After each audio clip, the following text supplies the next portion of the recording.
Halo semua, pada video kali ini kita mau update ya untuk closing daily dari pergerakan Bitcoin dan juga Ethereum. Eh, kita akan coba cek ya seperti apa untuk update-nya. Ya, langsung aja kita akan bahas untuk closing di hari Rabu kemarin ya. Bentar, saya cek. Kemarin, ya hari Rabu.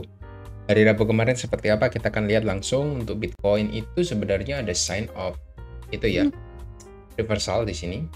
Kita lihat ada potensi dia membentuk, bisa kita katakan ini morning star ya, tapi ini masih perlu konfirmasi untuk breakout dari area 68-69 ribu kurang lebih. Saya lebih suka 69 sih ya, di garis trendline biru yang ada di atas itu. Jadi ketika dia berhasil close di atas 69 ribu sih saya mulai tertarik ya sama Bitcoin ya. Dia ada possibility untuk reversal ke atas kembali. Jadi selama dia masih bermain di bawah 69 sih saya rasa kita masih wait and see dulu untuk sementara. Meskipun memang kita sudah lihat dia ada reaksi di area lower channelnya ya. Jadi ada reaksi 3 kali di sana. Ini reaksi pertama, reaksi yang kedua, dan ini reaksi yang ketiga. Ini cukup bagus untuk reaksinya. Tapi saya masih tidak mau gegabah untuk wait and see dulu sementara, melihat dari close hari ini di hari Kamis itu seperti apa untuk besok paginya. Kurang lebih seperti itu ya untuk update-nya. Kalau kita coba buka di 4 jam, saya akan coba tunjukkan untuk 4 jamnya dia sudah ini ya, exactly di area kotak orange yang kita sudah gambarkan dari waktu yang lama. Ini ada area demand ya, sempat spike di sini. Lalu dia ada pantulan juga. Jadi saya jadikan area itu sebagai area demand ya, terutama di area tengahnya di 62.000. Jadi dia berhasil untuk closing di sana. Tinggal nanti kita lihat untuk 1 jamnya itu apakah dia bisa retracement dengan cukup baik ya. Mungkin seperti ini, lalu dia kembali rebound ke atas lagi, ataukah dia nanti malah membentuk lower low yang baru seperti itu. Ini sini saya cuma tambahkan untuk garis Fibonacci ya, ini akan kita pantau ya untuk besok seperti apa. Sebentar, saya coba munculkan untuk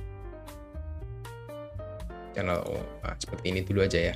Jadi kurang lebih kita perlu lihat untuk reaksinya ketika dia nanti sampai di area kotak abu-abu ini ya, di area channel yang sudah kita gambarkan, apakah dia berhasil bertahan atau tidak. Kalau kita lihat di time frame 4 jam, sebenarnya ada area support ya di sini. Ini merupakan flipping area.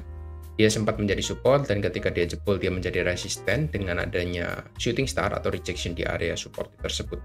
Jadi ketika dia sudah berhasil breakout, nanti kita akan coba lihat untuk proses retracement-nya seperti apa di time frame kecil. Dan satu lagi yang membuat saya perlu waspada, kalau kita coba tarik dari atas ke bawah, kita masih bisa simpulkan ini merupakan proses dari retracement-nya saja ya, untuk maybe mungkin dia akan membentuk seperti ini, double bottom dulu baru dia rally ke atas benar-benar, atau nanti dia bisa membentuk lower low yang baru. Kita nanti perlu waspada melihat dulu. Kalau dia nanti retracement-nya kurang begitu baik ya di New York session jam 8 malam mungkin, kita perlu waspada untuk di besok harinya. Jadi ada possibility untuk Bitcoin bisa meneruskan koreksinya ke area yang sudah kita mark. Untuk worst case-nya kurang lebih Anda bisa coba cek di grup Discord kita seperti itu. Iya, buat kalian yang belum join grup Discord kita ada free ya. Anda bisa coba cek di kolom komen di YouTube kita, di pin komen itu akan saya sudah berikan untuk link Discord-nya. Jadi khusus untuk 25 orang seperti biasanya, kita akan open untuk for free ya, untuk kalian bisa join dan juga terima update terbaru dari market cryptocurrency. Kurang lebih seperti itu ya. Itu yang saya lihat dari Bitcoin di time frame 4 jam. Lalu untuk time frame 1 jamnya bagaimana? Kalau 1 jam sih saya melihat cukup bagus ya, dia sudah tertahan di area supply, tinggal kita nanti tunggu retracement-nya dan melihat konfirmasi dia berhasil breakout dari 69.000 atau tidak. Seperti itu kurang lebih yang saya lihat dari Bitcoin ya. Untuk Ethereum saya ingin bahas dulu, saya bahas ETF flow dulu ya. ETF flow ini sebenarnya kurang menunjukkan hal yang bagus ya. Berbeda dari Bitcoin yang sudah ada reversal untuk flow dari ETF-nya, saya lihat ya di sini bahwa EBIT ini dari BlackRock ini terus-menerus untuk decreasing volume akumulasinya ya. Dia untuk 2 hari terakhir ini pelit ya, tidak sampai 100 miliar dolar untuk akumulasinya. Bahkan di tanggal 20 kemarin dia cuma akumulasi sekitar 49 miliar dolar, jadi nggak begitu banyak untuk akumulasinya. Sedangkan kalau kita lihat GTBC itu juga masih aktif berjualan ya, kita lihat 600, 400, dan ini 386. Jadi overall untuk 18, 19, 20 Maret kita lihat secara flow itu adanya distribusi dari institusi. Jadi proses distribusi dari institusi ini turut membantu harga Bitcoin itu bisa turun lebih dalam lagi karena nggak ada inflow yang sanggup untuk menahan, kurang lebih seperti itu. Jadi di chart ini sudah juga kelihatan ya, kita lihat dari daily-nya 3 hari terakhir ini menunjukkan bahwa ketidakseimbangan antara buyer dan seller ya, kita bisa lihat. Jadi buy dan seller itu sedang mix, jadi banyak sellernya, tapi buyer itu in the sisi yang lain, in the other side itu juga tertarik untuk membeli di area support. Jadi kita lihat ada rebound yang cukup masif, ini juga mungkin diakibatkan oleh investor retail ya, bukan dari institusi yang membeli barangnya. Karena kalau kita lihat dari 20 Maret kemarin itu mereka malah cenderung outflow ya dari market ya, sekitar 261 miliar. Jadi kita masih perlu hati-hati untuk beberapa hari ke depan, kita masih perlu untuk menunggu konfirmasi lanjutannya seperti apa. Dan untuk altcoin sih saya masih belum rekomendasi ya. Kalau Bitcoinnya rontok sih altcoin biasanya akan double rontok ya. Nanti akan coba kita compare dengan data-data dari dominance Bitcoin dan juga Ethereum BTC seperti apa. Kurang lebih seperti itu yang ingin saya tunjukkan. Kalau kita lihat dari Fear and Greed Index, ini sudah masuk di 82, naik lagi ya dari kemarin sekitar kepala 7 ya, 70 something ya saya lihatnya, dan sekarang itu naik ke 82. Ini menunjukkan bahwa retail itu sudah mulai FOMO kembali ya, karena melihat untuk area 62.000 itu sebagai area support yang kuat menurut mereka, jadi mereka greed dalam membeli satu aset. Kurang lebih seperti itu yang bisa kita lihat dari Fear and Greed-nya juga. Dari BTC ETF flow juga mendukung, so mungkin ini yang menaikkan harga itu dari retail ya, kita masih perlu waspada dulu untuk sementara waktu. Lalu kalau kita buka untuk Ethereum itu juga sama ya, hanya saja untuk support area saya masih mark di area 3000-an kurang lebih sebagai psikologis area, dan dia ada pantulan ya di area VWAP yang sudah saya gambarkan dari lama. Ini ada pantulan di 3200. Kalau Anda ingat, kalau kita buka di weekly, sebenarnya 3200 ini merupakan area low dari minggu pertama di bulan Maret kemarin. Jadi saya buat dua range area ya, area 4000 dan 3200 kalau Anda ingat. Jadi ini bisa menjadi area support dan resisten untuk sementara waktu dari Ethereum, dan tampaknya itu juga bekerja dengan baik ya. Ketika dia mencapai area low di weekly time frame, kita lihat ada rejection reversal di sana, dibarengi dengan ada area VWAP, kurang lebih seperti itu. Tapi masih belum masuk dari area demand kita di $3.000.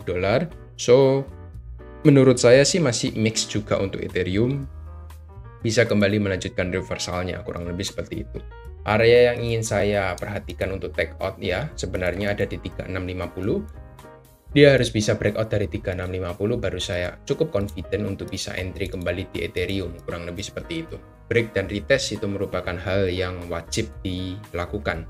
Itu untuk mengkonfirmasi perubahan karakter atau change of karakter dulu yang pertama. Kurang lebih seperti itu untuk update dari Ethereum ya, mirip-mirip dengan BTC, saya hanya memberikan areanya kepada kalian semua. Lalu untuk dominance dari Bitcoin, kita lihat dia ada koreksi ya. Jadi alts kemarin itu ketika Bitcoin naik, alts itu juga naiknya cukup kencang. Itu karena dibarengi dari Bitcoin dominance-nya yang kembali tereject dari area supply di 54% kurang lebih. Jadi kita lihat di 54% dia ada rejection, dan sekarang sih ada possibility untuk dominance Bitcoin itu kembali retest di area supportnya dulu ya. Mungkin di 53 sampai 51% untuk sementara. Sampai nanti dia menentukan arah untuk breakout ke atas atau breakdown ke bawah, kita nanti akan update terus ya kepada kalian semua. Kalau breakout ke atas sih kita patut waspada untuk altcoin-nya, tapi kalau breakdown ke bawah itu merupakan hal yang bagus ya bagi altcoin, kurang lebih seperti itu. Untuk Ethereum Bitcoin saya melihat ada reversal ya, sudah sampai area support. Ini support kuat ya, kalau kita lihat di weekly time frame sebenarnya ini merupakan area base area sejak dari bulan Oktober 2023 kemarin. Jadi ya wajar saja kalau ada reversal di area sana, dan ada possibility untuk Ethereum Bitcoin kembali retest lagi di supply trend lainnya yang sebelumnya di garis putus-putus ini. Jadi masih ada ruang gerak untuk Ethereum bisa outperform dari Bitcoin sementara waktu. Kurang lebih seperti itu aja yang saya lihat. Dan terakhir untuk total 3-nya seperti apa. Total 3 juga hit ya actually ke area support kita di garis hijau di 642 miliar dolar, dan itu bisa menjadi support yang cukup baik ya. Dia bisa rebound dari sana membentuk V formation seperti ini, dan harapan dari kita sih dia bisa lanjut rally lagi ke area supply yang ada di 825. Tapi itu semua juga masih tergantung dari restu Bitcoin itu sendiri. Jadi kurang lebih seperti itu yang ingin saya update ya untuk teman-teman semua. Sebentar saya tambahkan untuk VWAP area. Nah, VWAP-nya itu ada di sekitar 617 ya. Jadi kalau dia hanya dead cat bounce saja seperti ini, kita nggak perlu takut karena ada support lanjutan di area 620 sampai 615 miliar dolar, kurang lebih seperti itu.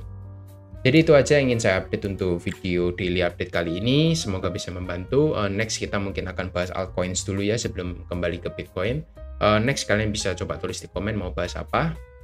Langsung aja tulis di komen, nanti yang menarik akan coba saya buatkan satu video khusus. Thank you semua dan see you on next video.